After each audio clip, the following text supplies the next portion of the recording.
Hey guys, so this video is going to be all about binding.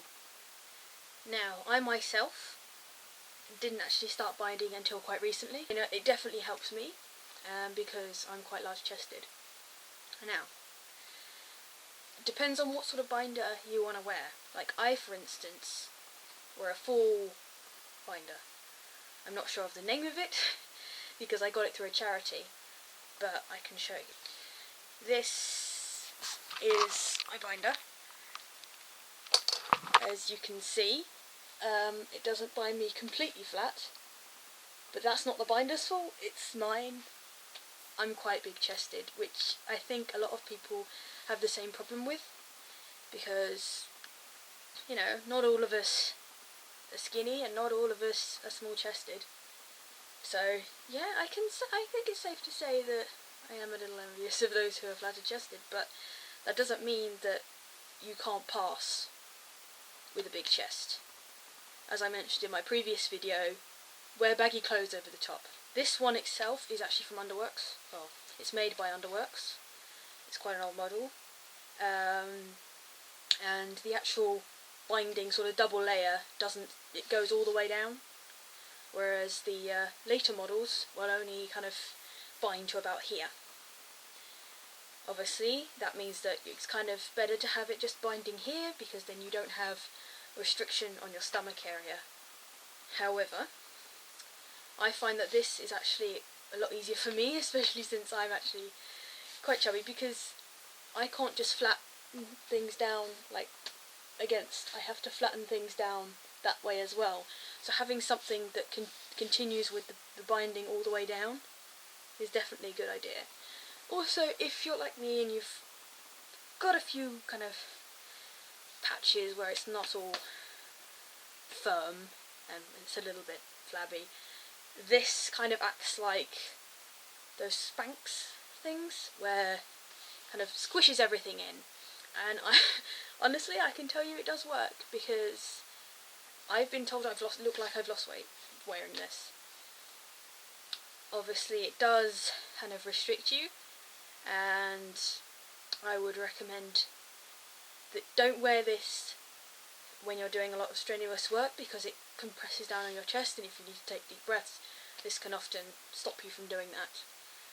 Also, the number one major rule that applies to any binder is do not wear it any longer than 8 hours. Like, I did that yesterday, and I have got bruises underneath here, it makes me feel a little tender, and my lower ribs are actually quite sore, and I can't really move that much. I know that the temptation is to keep the binder on at all times, but trust me, it is not worth it.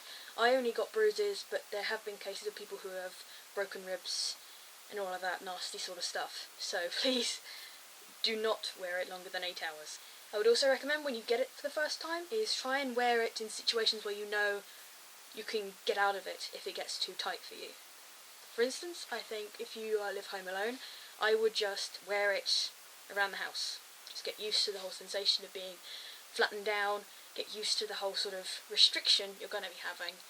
And that way, if you're out and about, you don't have to worry about it being too tight. Because I can tell you, being out on a public transport where you've got something like this pressing on your chest and on your ribs and it hurts, you don't have the option to take it off. Best to get used to it at home in a safe place where you feel that you can just kind of pull the thing off. Obviously, these aren't easy to take off or put on either. They're quite a bit of a struggle. It does take me about several minutes in the morning to pull it on, and taking it off can sometimes result in me being stuck halfway, but once you get the technique perfected, it's quite easy to just kind of go on again. However, if you cannot afford a binder or you don't know where to find one, you can always try doing a makeshift binder, like I used to do. Basically what I had was this cheap sort of binder that I bought online. It was only a couple of quid. Really baggy, it doesn't work, but I had this as like a sort of base. Then what I did is I bought a cheap sports bra. I'm aware that this is pink. not exactly my colour. Then I only got a third sports bra, and I put it on back to front. So you would wear it almost like you were putting on a jacket. You would have it like this, and then you would buckle it over the front. Obviously this isn't the safest way, it's not made to push you down that far and can often hurt. So the sooner you can get a professional binder, the better.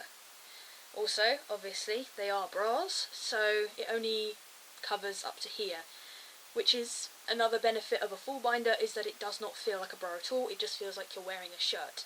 And it also makes me feel more comfortable, and it also means that you can kind of take off your shirt and have this underneath and not have to worry about people thinking, oh, you're in your bra, or any of that. It just looks like an undershirt, which is great.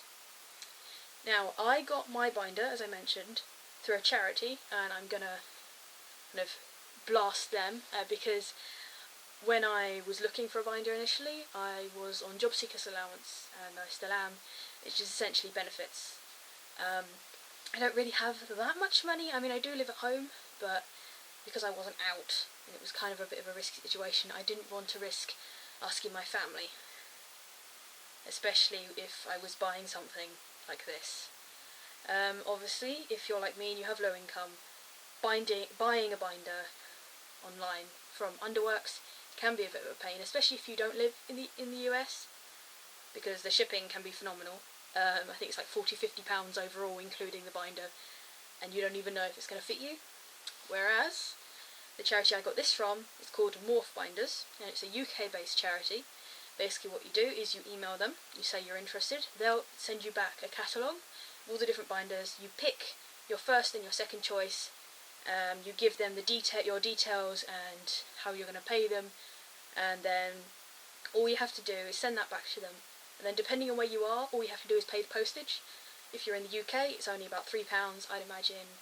If you live abroad, it's probably going to be a lot more, but it's significantly cheaper than, say, buying the binder right from the company. All the binders they have, most of them, the Underworks ones are actually donated from Underworks themselves, so you are going to get a new one.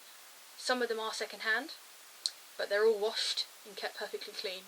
If you have any spare binders that you no longer use, or that are, say, too big for you, or you've had surgery and you no longer need it, I would recommend donating it to them. Just send them an email and say you've got some binders you'd like to donate, because they don't just help people like me who don't have the money, but people who are struggling with a lot of dysphoria.